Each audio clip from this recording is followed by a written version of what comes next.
Hello, everybody. Today we're going to go back to the ABCDs and talk about election 2020.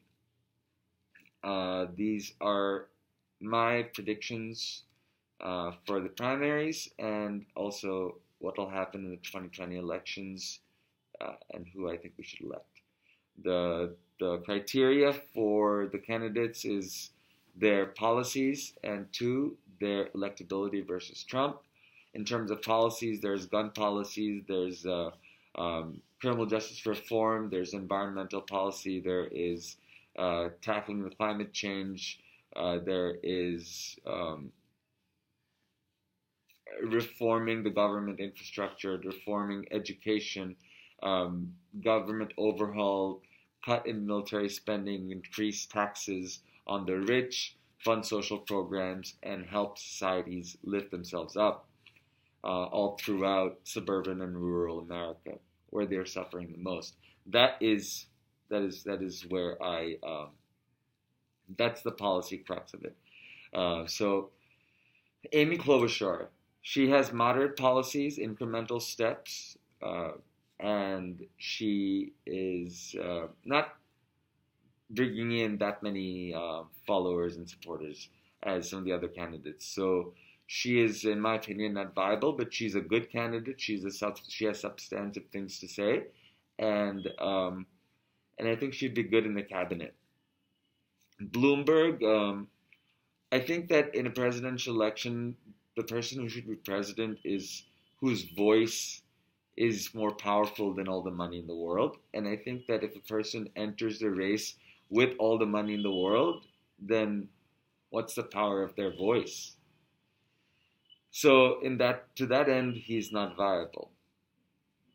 Pete Buttigieg, I really liked him in the very beginning because he's gay just like me, and he's close to my age, and he's a veteran, mayor of a city a city that he turned around. But I don't think he's ready to be president simply because I think some places he's a little superfluous. He suggested increasing the size of the Supreme Court. Which I think is kind of a non-real thing to talk about when talking about the elections. It's not really, doesn't really have much of an impact or precedent of happening for quite some time. He brings a good voting bloc, the LGBT population, which is an active voting bloc, and I think that he would be a good running mate, but not the top of the ticket. Elizabeth Warren has baggage. The baggage with the American Indian scandal, where Trump effectively bullied her out of the spotlight with the Pocahontas bully and being racially insensitive. And I think that she's had some inconsistencies in her career, in her life. She has really good policies. Electability versus Trump, not good. Therefore, not viable. Biden, he's a center stage moderate, and he's a vestige of the old Democratic Party that believes in taking incremental steps and being quiet and cowardly when the GOP effectively become the biggest hypocrites that American modern history has seen. So we don't need that. He may get a lot of the votes because he has the recognition, but his policies are moderate and incremental, and his electability versus Trump is controversial at best because of the scandal with Ukraine and how, without even being relevant to the case of impeachment, was brought up several times on the Senate floor during trial, as well as during the impeachment process in the House of Representatives. So I don't think it's viable. I think it would be an ugly, contentious battle where it would be marginal and it wouldn't be a peaceful transfer of power, and it would just be a mess. So that leaves us with Sanders. Bernie Sanders, I'm a latecomer to the Bernie Sanders camp.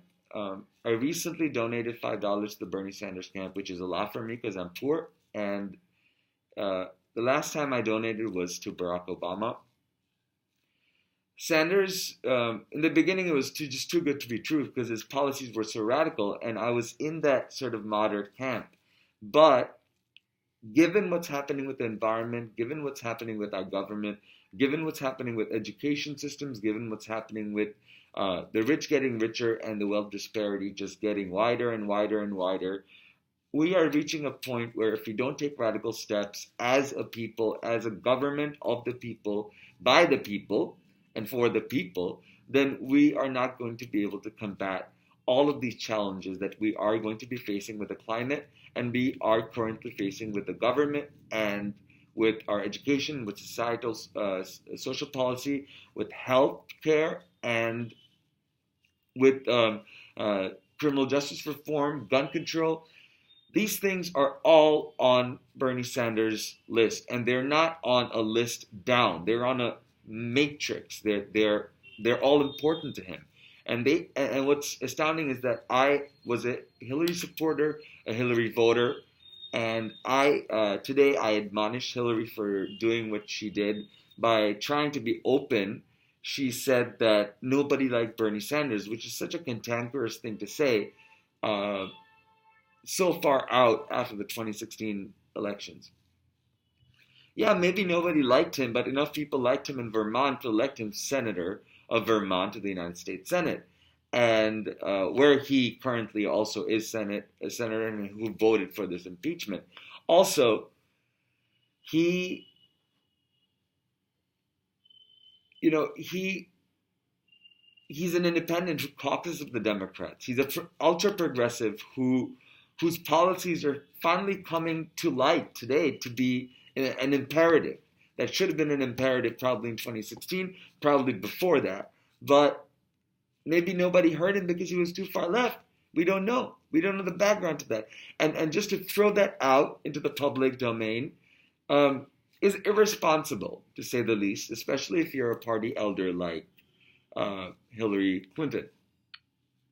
So, that was my little nobody scold to Hillary Clinton, who I voted for and I believed and still believe was a good candidate. And so Bernie Sanders is strong. Bernie Sanders had a heart attack and he became stronger.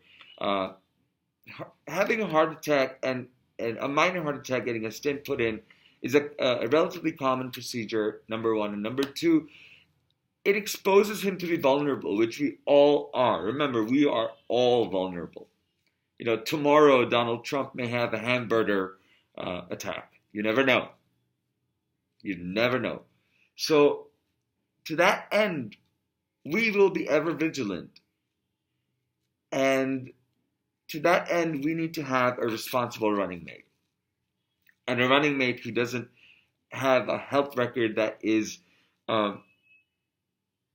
quite common in somebody in their 70s. So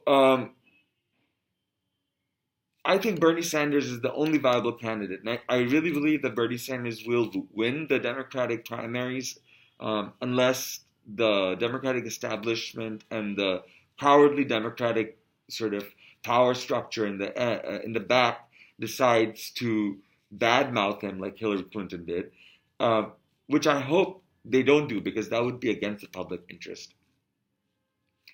And in terms of electability versus Trump, he hasn't gone face to face against Trump. And very recently, Bill Maher said that he has an army behind him, just like Donald Trump does. It is so very true.